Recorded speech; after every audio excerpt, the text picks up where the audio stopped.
ഞങ്ങളും ക്രൂശിക്കപ്പെട്ട ക്രിസ്തുവിനെ പ്രസംഗിക്കുന്നു. ദൈവ തിരുനാമത്തിന് മഹത്വം ഉണ്ടാകട്ടെ. സങ്കീർത്തനങ്ങൾ 7-ാം സങ്കീർത്തനം 1-ാമത്തെ വാക്യം. എൻ്റെ ദൈവമായ യഹോവേ, നിന്നെ ഞാൻ ശരണം പ്രാപിക്കുന്നു. എന്നെ വേട്ടയാടുന്ന എല്ലാവരുടെയും കയ്യിൽ നിന്ന് എന്നെ രക്ഷിച്ച് വിടുവിക്കണമേ. ദാവീദിൻ്റെ പ്രാർത്ഥനയാണ് ഈ വാക്യം. ദാവീദിൻ്റെ ഉള്ളം തകർന്നുള്ള നിലവിളിയാണ് ഈ വാക്യം. ദാവീദിൻ്റെ ഹൃദയം അങ്ങ് വേദന കൊണ്ട് വിങ്ങി വിതുമ്പിക്കൊണ്ട് ദീർഘദർശിയും രാജാവും ഇസ്രായേലിൻ്റെ മധുര ഗായകനുമായ ദാവീദ് നിലവിളിച്ച് പാടുകയാണ്. നിലവിളിച്ച് കരഞ്ഞ് വിലാപത്തോടെ അപേക്ഷിക്കുകയാണ്. എൻ്റെ ദൈവമായ യഹോവേ, നിന്നെ ഞാൻ ശരണം പ്രാപിക്കുന്നു. എന്നെ വേട്ടയാടുന്ന എല്ലാവരുടെയും കയ്യിൽ നിന്ന് എന്നെ രക്ഷിച്ച് വിടുവിക്കണമേ. ശൗല് വേട്ടയാടി, ഗോലിയാത്ത് വേട്ടയാടി, അബ്ശാലോം വേട്ടയാടി, ജീവിതത്തിൽ ദുരിതങ്ങൾ വേട്ടയാടി, സഹോദരങ്ങളിൽ നിന്നുള്ള ആപത്തുകൾ വേട്ടയാടി, സൈന്യ സന്നാഹങ്ങളുടെ ഭീകരമായ ആക്രമണങ്ങൾ വേട്ടയാടി, ജീവിതത്തിൽ അനേകം വേദനാജനകമായ അനുഭവങ്ങളിലൂടെ ദാവീദ് കടന്നു പോകേണ്ടി വന്നു. എന്നാൽ ഇപ്പോൾ ദാവീദ് കരയുന്നത്, എൻ്റെ ദൈവമായ യഹോവേ, ഞാൻ നിന്നെ ശരണം പ്രാപിക്കുന്നു. എന്നെ വേട്ടയാടുന്ന എല്ലാവരുടെയും കയ്യിൽ നിന്ന് എന്നെ രക്ഷിച്ച് വിടുവിക്കണമേ എന്ന് പ്രാർത്ഥിക്കുന്നത് ദാവീദിനെ വേട്ടയാടുന്ന പാപത്തിൻ്റെ തിക്തക ഫലങ്ങളെ ഓർത്താണ്. പാപത്തിൻ്റെ കൈപ്പേറിയ ഫലങ്ങൾ ദാവീദിനെ വേട്ടയാടുകയാണ്. പാപത്തിൻ്റെ ഭീകരമായ ആക്രമണം ദാവീദിൻ്റെ പിന്നാലെ അഴിച്ചു വിട്ടിരിക്കുകയാണ്. പൈശാചികൻ ദാവീദിൻ്റെ ജീവിതത്തിൽ അവകാശം പറയുന്നു. സാത്താൻ അവകാശം പറയുന്ന പാപം ദാവീദിൻ്റെ ജീവിതത്തിൽ വന്നിരിക്കുന്നു. ദാവീദിന് മഹാപാപം സംഭവിച്ചിരിക്കുന്നു. ഇസ്രായേലിൻ്റെ മധുരഗായകൻ പാപച്ചെളിയിൽ വീണുപോയിരിക്കുന്നു. ദാവീദ് കുഴഞ്ഞ ചേറ്റിൽ കുഴഞ്ഞ് താണു പോയിക്കൊണ്ടിരിക്കുന്നു. ദാവീദ് ഉഴലുകയാണ്. ദാവീദ് വലയുകയാണ്. ദാവീദ് പ്രാർത്ഥിക്കുന്നു, എൻ്റെ ദൈവമായ യഹോവേ, ഞാൻ നിന്നെ ശരണം പ്രാപിക്കുന്നു. എന്നെ വേട്ടയാടുന്ന എല്ലാവരുടെയും കയ്യിൽ നിന്ന് എന്നെ രക്ഷിച്ച് വിടുവിക്കണമേ. സഹോദരങ്ങളെ, പാപം നമ്മെ വേട്ടയാടുന്നു. നിങ്ങളോട് പറഞ്ഞല്ലോ, be sure your sin will find you out. നിശ്ചയമായും നിൻ്റെ പാപം നിന്നെ കണ്ടെത്തും. നീ എവിടെ ഒളിഞ്ഞിരുന്നാലും എവിടെ മറഞ്ഞിരുന്നാലും സ്വർഗത്തിലെ ദൈവത്തെ മറയ്ക്കാൻ നിനക്ക് സാധ്യമല്ല. നിത്യനായ ദൈവത്തെ ഒളിക്കാൻ നിനക്ക് സാധ്യമല്ല. ബി ഷുവർ, തീർച്ചയായും യുവർ സിൻ, നിൻ്റെ പാപം വിൽ ഫൈൻഡ് യു ഔട്ട്, നിന്നെ കണ്ടുപിടിക്കുക തന്നെ ചെയ്യും. Be sure your sin will find you out. സംഖ്യാപുസ്തകം 32-ാം അധ്യായത്തിൻ്റെ 23-ാം വാക്യമാണത്. നിശ്ചയമായും നിന്റെ പാപം നിന്നെ കണ്ടെത്തും. As you sow you reap. നീ വിതയ്ക്കുന്നത് കൊയ്യും. ഗലാത്യലേഖനം 6-ാം അധ്യായം 7-ാം വാക്യം. വിതച്ചാൽ അത് തന്നെ കൊയ്യും. വിതച്ചാൽ അതിലേറെ കൊയ്യും. വിതച്ചാൽ പല നാളുകൾക്ക് ശേഷം കൊയ്യും. നാം ചെയ്യുന്ന പാപത്തിന് അതേപോലെ തന്നെ നാം പ്രതിപകരം നേരിടേണ്ടി വരും. നാം ചെയ്യുന്ന പാപങ്ങൾ അത് അത്രത്തോളമല്ല, അത് 10 മടങ്ങായും എത്രയോ കൂടുതലായും അതിൻ്റെ ശിക്ഷ, തിരിച്ചടികൾ നാം ഏൽക്കേണ്ടി വരും. നാം ചെയ്യുന്ന പാപം അപ്പോൾ തന്നെ ശിക്ഷ കിട്ടണമെന്നില്ല. നാളുകൾക്ക് ശേഷം, അത് വർഷങ്ങൾക്ക് ശേഷം ആയി എന്ന് വരാം. പാപത്തിൻ്റെ ശിക്ഷ നാം നേരിടുക തന്നെ ചെയ്യും. Be sure your sin will find you out. നിശ്ചയമായി നിന്റെ പാപം നിന്നെ കണ്ടെത്തും. As you sow you reap. നീ വിതയ്ക്കുന്നത് നീ കൊയ്യും. വിതച്ചാൽ അത് തന്നെ കൊയ്യും. വിതച്ചാൽ അതിലേറെ കൊയ്യും. വിതച്ചാൽ പല നാളുകൾക്ക് ശേഷം കൊയ്യും. ദൈവ തിരുനാമത്തിന് മഹത്വം ഉണ്ടാകട്ടെ. സഹോദരീ സഹോദരങ്ങളെ, പാപം ഭയാനകമാണ്. പാപം വിഷമാണ്. പാപം മരണത്തെ ക്ഷണിച്ചു വരുത്തുന്നതാണ്. പാപം അധപ്പതനത്തിലേക്ക് നയിക്കുന്നതാണ്. പാപം കുടുംബ സമാധാനം കെടുത്തുന്നതാണ്. പാപം ഹൃദയത്തിൽ നൈരാശ്യം വർദ്ധിപ്പിക്കുന്നതാണ്. പാപം ജീവിതത്തിൻ്റെ സന്തോഷം അകറ്റുന്നതാണ്. പാപം ജീവിതത്തിൽ തൻ്റെ ഇടമില്ലാതാക്കുന്നതാണ്. പാപം ജീവിതത്തിൽ ഭീരുത്വം വളർത്തുന്നതാണ്. പാപം ജീവിതത്തിൽ മാനസികമായ വൈഷമ്യങ്ങൾ ഉണ്ടാക്കുന്നതാണ്. പാപം ജീവിതത്തിൽ കെട്ടുറപ്പ് നഷ്ടപ്പെടുത്തുന്നതാണ്. ജീവിതത്തിൽ പാപം മൂലം വരുന്നതായ കെടുതികൾ, പാപം മൂലം വരുന്നതായ യാതനകൾ, പാപം മൂലം വരുന്നതായ ദൂഷിത ഫലങ്ങൾ അത് ഓർക്കുമ്പോൾ നാം ഞെട്ടിപ്പോകും. Be sure your sin will find you out. നിശ്ചയമായും നിന്റെ പാപം നിന്നെ കണ്ടെത്തും. As you sow so you reap. നീ വിതയ്ക്കുന്നത് തന്നെ കൊയ്യും. വിതച്ചാൽ അത് തന്നെ കൊയ്യും. വിതച്ചാൽ അതിലേറെ കൊയ്യും. വിതച്ചാൽ പല നാളുകൾക്ക് ശേഷം കൊയ്യും. പാപം എന്നതിന് ബൈബിളിൽ പറഞ്ഞിരിക്കുന്ന വാക്ക് ഗ്രീക്ക് ഭാഷയിൽ ഹമാർട്ടിയ എന്നാണ്. ഹമാർട്ടിയ എന്ന ഗ്രീക്ക് പദത്തിൻ്റെ അർത്ഥം ലക്ഷ്യം തെറ്റുക എന്നാണ്. നല്ലൊരു ലക്ഷ്യം നമുക്കുണ്ട്, ആ ലക്ഷ്യം തെറ്റുന്നതെല്ലാം പാപമാണ്. മദ്യപാനം ചെയ്യണമെന്നില്ല, പക്ഷേ ലക്ഷ്യം തെറ്റിയാൽ പാപമാണ്. വ്യഭിചാര പ്രവൃത്തിയിൽ മുഴുകണമെന്നില്ല, പക്ഷേ ലക്ഷ്യം തെറ്റിയാൽ പാപമാണ്. നാം മോഷണം നടത്തണമെന്നില്ല, ലക്ഷ്യം തെറ്റിയാൽ പാപമാണ്. നാം കവർച്ചകളോ കൊള്ളകളോ നടത്തണമെന്നില്ല, ലക്ഷ്യം തെറ്റുന്നുവെങ്കിൽ പാപമാണ്. പ്രിയപ്പെട്ടവരെ, നാം ആരെയെങ്കിലും ഉപദ്രവിക്കുകയോ കൊലപാതകം ചെയ്യുകയോ ചെയ്യണമെന്ന് പോലുമില്ല. നമ്മുടെ ജീവിതത്തിന് ലാക്കും ലക്ഷ്യവും തെറ്റുന്നുവെങ്കിൽ അത് പാപമാണ്. ലക്ഷ്യം തെറ്റുക. എന്താണ് നമ്മുടെ ജീവിത ലക്ഷ്യം? എന്താണ് നമ്മുടെ ജീവിത ലക്ഷ്യം?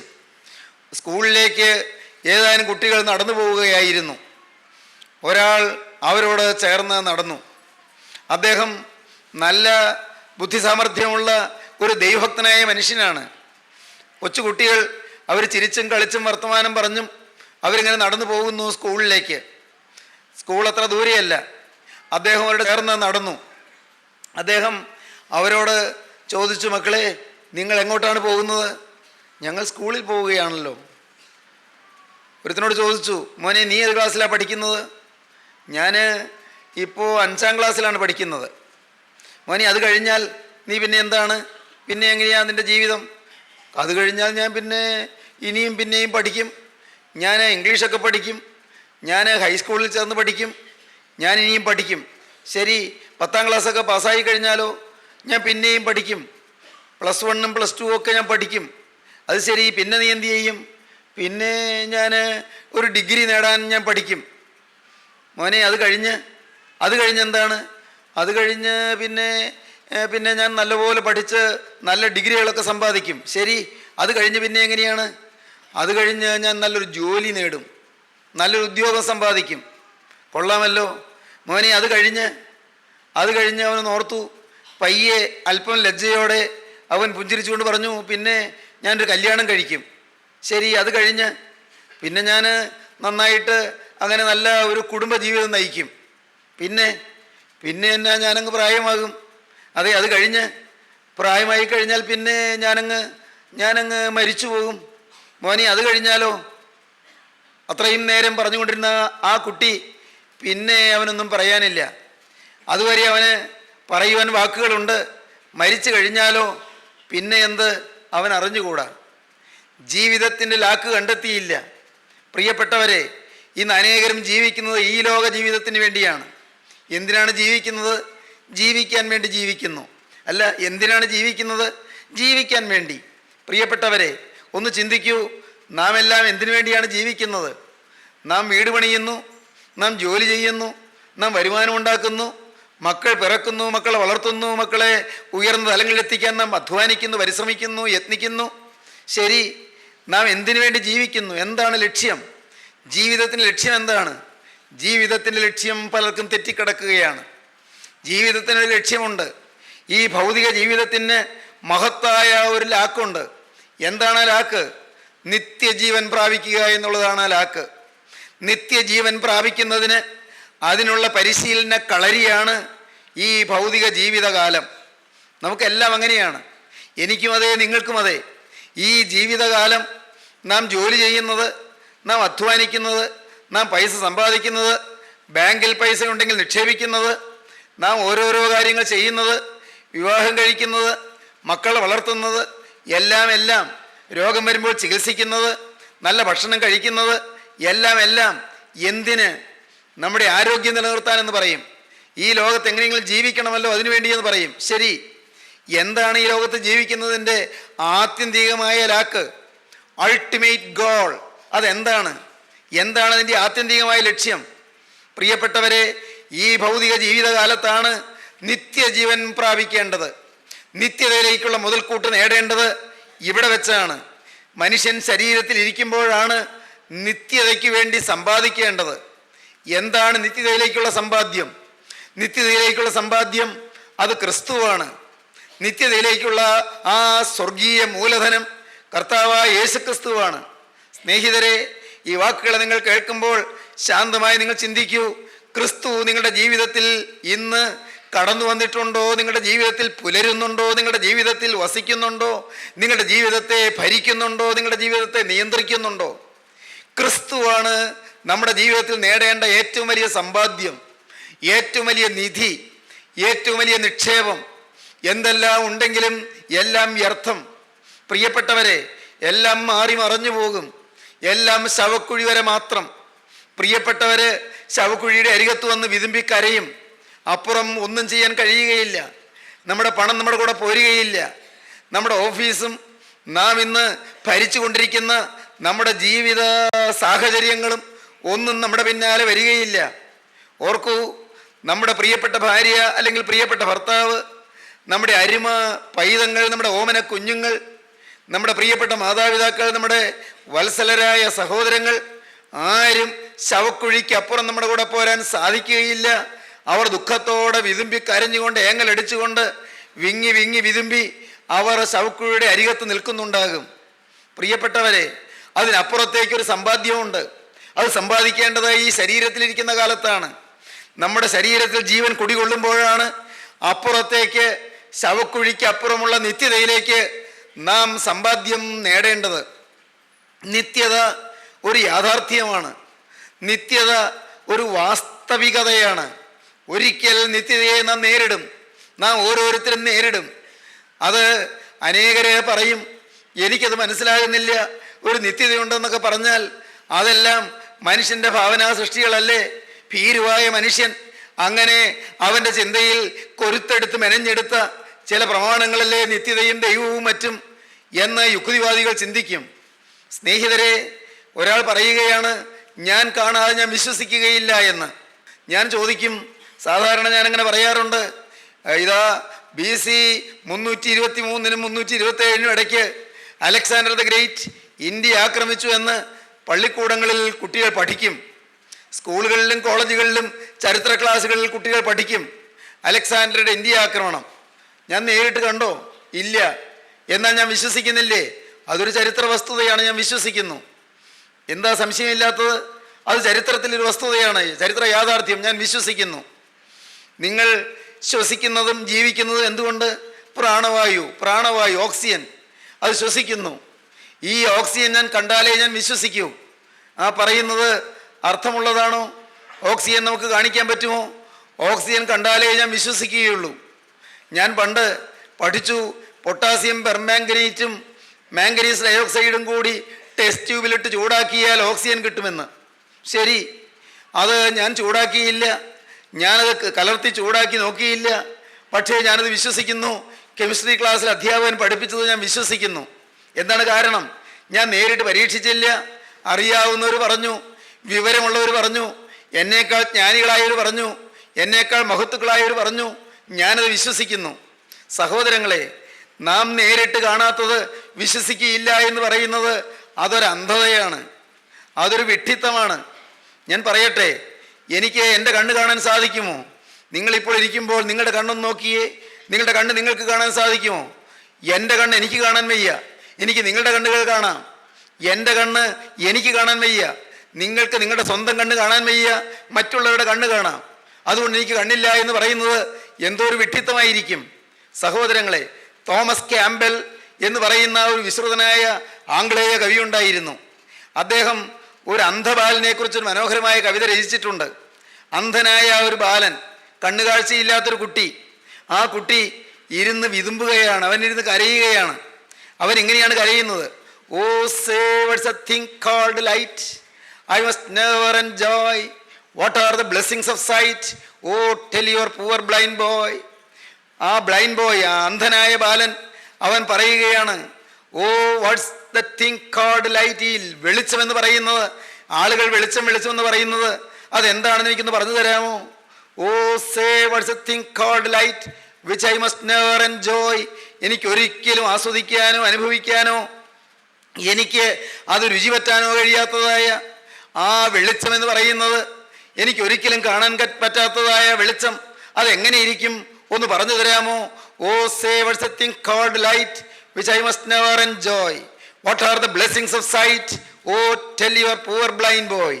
ഈ അന്ധനായ ദരിദ്രബാലന് ഒന്ന് പറഞ്ഞു തരാമോ വെളിച്ചത്തിൻ്റെ സിദ്ധികൾ എന്തെല്ലാമാണെന്ന്, വെളിച്ചത്തിൻ്റെ അനുഗ്രഹങ്ങൾ എന്തെല്ലാമാണെന്ന്? What are the blessings of sight? O tell your poor blind boy. You talk of wondrous things you see. You say the sun shines bright. I feel him warm but how can he or make it day or night. ഞാൻ എന്തെല്ലാം കാര്യങ്ങൾ കേൾക്കുന്നു. You talk of wondrous things you see. നിങ്ങൾ കാണുന്ന അത്ഭുതകരങ്ങളായ പല കാഴ്ചകളെക്കുറിച്ച് നിങ്ങൾ വിവരിക്കുന്നുണ്ട്.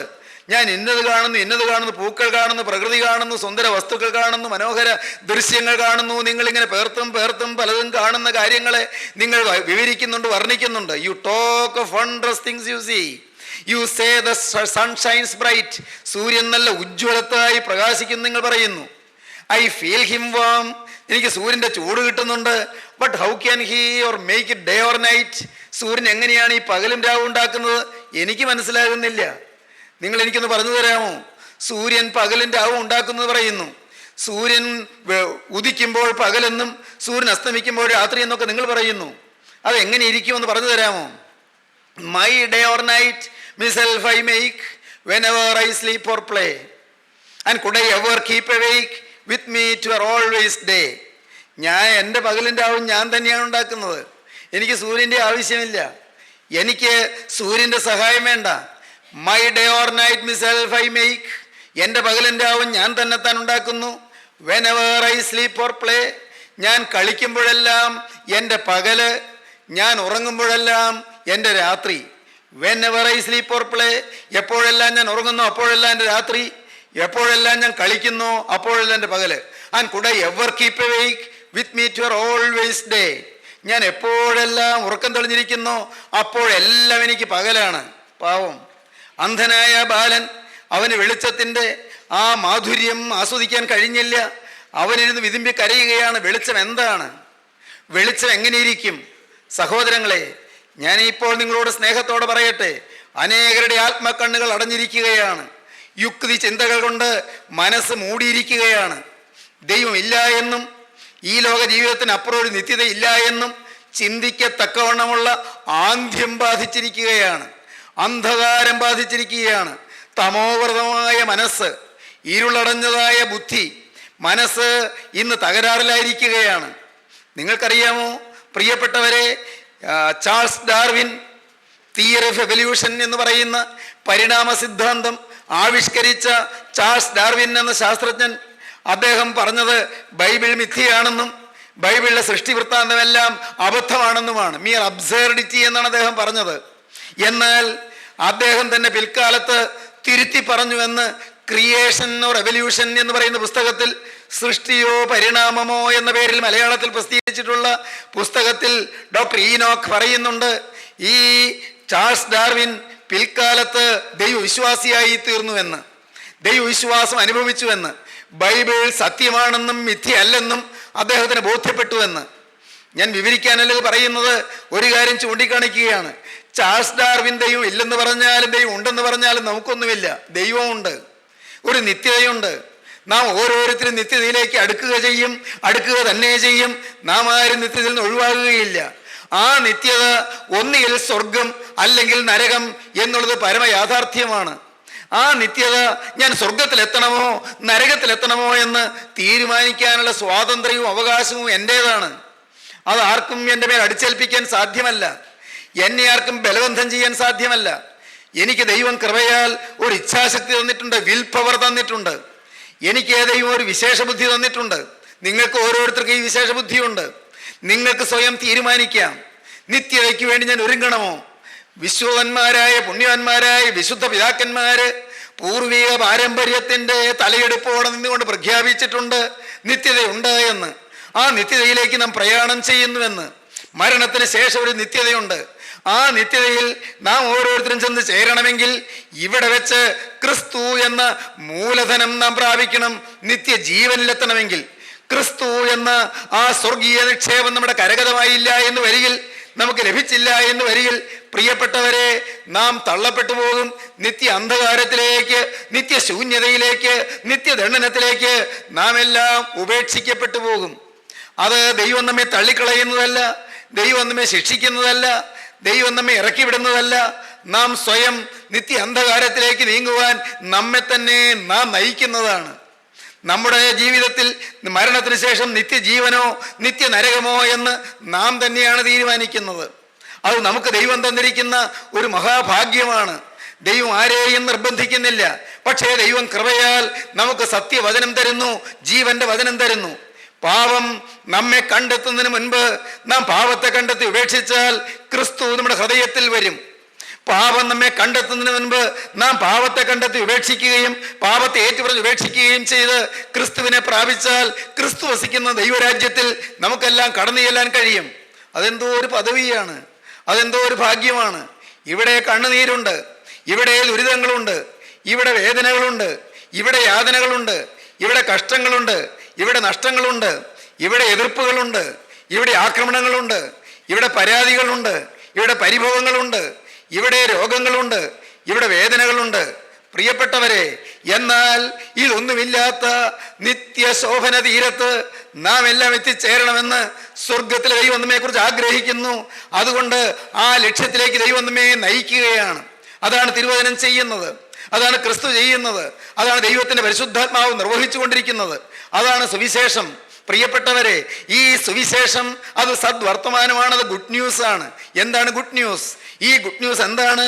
എനിക്ക് നിത്യനാശത്തിലേക്ക് പോകേണ്ട, നിത്യജീവനിലേക്ക് പോകാൻ ഒരു സാധ്യതയുണ്ട് എന്നുള്ള ക്രിസ്തു തരുന്നതായ, ക്രിസ്തു തുറന്നു തരുന്നതായ ജീവന്റെ പുതുവഴിയുടെ അത്ഭുതകരമായ സൗകുമാര്യം ദൈവം എൻ്റെ മുമ്പിൽ തുറന്നു തരികയാണ്.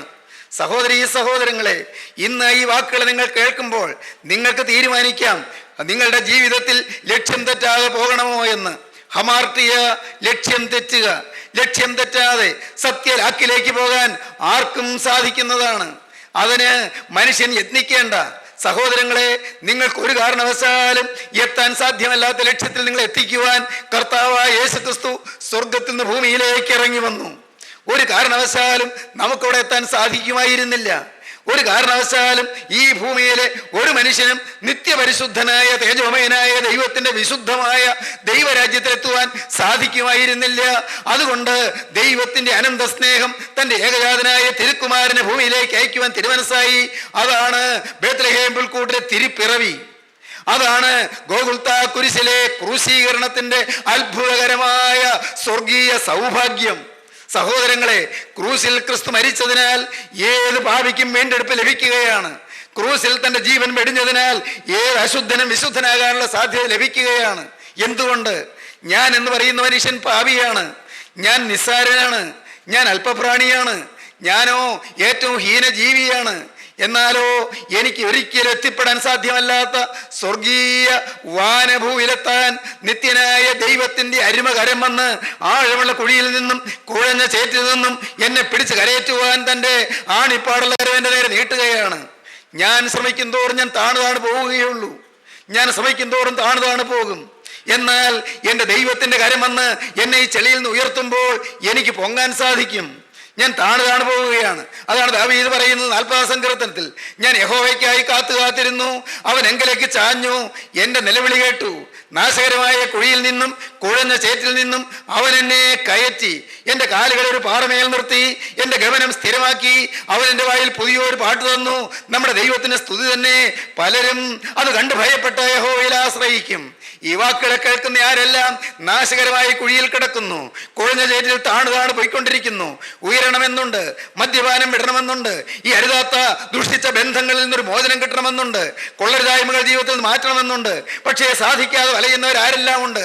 കോപാവേശവും ക്രുദ്ധമായ ഭാവങ്ങളും മാറ്റി കിട്ടണമെന്നുണ്ട്, ഒരു ശാന്തതയും സൗമ്യതയും ലഭിക്കണമെന്നുണ്ട്. പക്ഷേ സാധിക്കുന്നില്ല. മകനെ, നിനക്ക് സാധിപ്പിച്ചു തരാനാണ് ക്രിസ്തു ജീവിക്കുന്നത്. നിനക്ക് അസാധ്യമായി സാധിപ്പിച്ചു തരാനാണ് പ്രിയമകളെ യേശു ക്രിസ്തു ജീവിക്കുന്നത്. ഇതുവരെ നിനക്ക് അസാധ്യമായ പാപത്തിന്റെ മേലുള്ള ജയം എന്നുള്ള ആ അത്ഭുത പ്രതിഭാസം നിന്റെ ജീവിതത്തിൽ സംപ്രാപ്തമാക്കുവാനാണ് കർത്താവായ യേശു ക്രിസ്തു നീ ജീവിക്കുന്നത്. അവനെ നിങ്ങളൊന്ന് കൈക്കൊള്ളുമോ? അവനെ നിങ്ങളൊന്ന് വിളിക്കുമോ? കർത്താവേ, എൻ്റെ പാപം എന്നെ കണ്ടെത്തുന്നതിന് മുൻപ് ഞാനിതാ എൻ്റെ പാപത്തെ തിരിച്ചറിയുന്നു, കണ്ടെത്തുന്നു. പാപത്തോട് ഞാനിതാ യാത്ര പറയുന്നു. എന്നെ വേട്ടയാടുന്ന പാപത്തിന്റെ ദുഷ്കൃതങ്ങളിൽ നിന്ന്, പാപത്തിന്റെ കൊടും ചെയ്തികളിൽ നിന്ന് എന്നെ മോചിപ്പിക്കണമേ. എനിക്ക് മോചനം തരണമേ. എന്നെ വിടുവിക്കണമേ. എനിക്ക് മാപ്പ് തരണമേ. എൻ്റെ ജീവിതത്തിലെ പാപങ്ങളുടെ കറകളെല്ലാം മായിച്ചു കളയണമേ. എൻ്റെ ജീവിതവസ്ഥ അലക്കി തരണമേ. എനിക്ക് പുതിയൊരു ജീവിതം തരണമേ. പ്രാർത്ഥിപ്പീൻ ദൈവജനമേ, കരയുവീൻ ദൈവജനമേ, തകർന്ന ഹൃദയത്തോടെ നിലവിളിപ്പീൻ ദൈവജനമേ, പാപമോചനത്തിന് വേണ്ടി കരയുവീൻ. ക്രിസ്തുവിന്റെ അത്ഭുത കൃപ നിങ്ങളെ സന്ധിക്കട്ടെ. ക്രിസ്തുവിന്റെ കൃപ നിങ്ങളെ ഓരോരുത്തരെയും സന്ദർശിക്കട്ടെ. യേശു ക്രിസ്തുവിന്റെ ആണിപ്പാടുള്ളവർ നിങ്ങളെ പാപച്ചെളിയിൽ നിന്ന് കരയച്ചട്ടെ. ദൈവനാമം മഹത്വപ്പെടട്ടെ. നമുക്ക് പ്രാർത്ഥിക്കാം. സ്നേഹം നിറഞ്ഞ പിതാവേ, കരുണയുള്ള കർത്താവേ, ഈ മനോഹരമായ സമയത്തിനായി നന്ദിയോടെ സ്തോത്രം. ഈ വചനം കേട്ട എല്ലാവരെയും എൻ്റെ പ്രാണപ്രിയൻ്റെ അരുമകരം നീട്ടി ആശ്ലേഷിക്കണമേ കർത്താവേ. തിരുരക്തം പുരണ്ട കരം ഓരോരുത്തരുടെയും ശിരസിൽ വെക്കണമേ കർത്താവേ. കരുണയുള്ള ദൈവമേ, വാത്സല്യമാകുന്ന നിത്യ പിതാവേ, അവിടുത്തെ അത്ഭുത സ്നേഹത്തിൻ്റെ കരം ഓരോരുത്തരെയും സ്പർശിക്കണമേ. രോഗങ്ങൾ മാറ്റണമേ, വേദനകൾ ആറ്റി അകറ്റണമേ, ദുരിതങ്ങൾ നീക്കണമേ, പ്രശ്നങ്ങൾക്ക് പരിഹാരം തരണമേ, ക്ലേശങ്ങൾ ദൂരീകരിക്കണമേ. സമാധാനവും ശാന്തവുമായ ഒരു നല്ല കുടുംബജീവിതം എല്ലാവർക്കും നൽകണമേ. സമാധാനത്തിലും ശാന്തിയിലും ജീവൻ നയിപ്പാൻ എല്ലാവർക്കും ഭാഗ്യം നൽകണമേ. എല്ലാവരെയും വാഴ്ത്തി അനുഗ്രഹിക്കണമേ. യേശുക്രിസ്തുവിന്റെ വിലയേറിയ നാമത്തിൽ തന്നെ. ആമീൻ.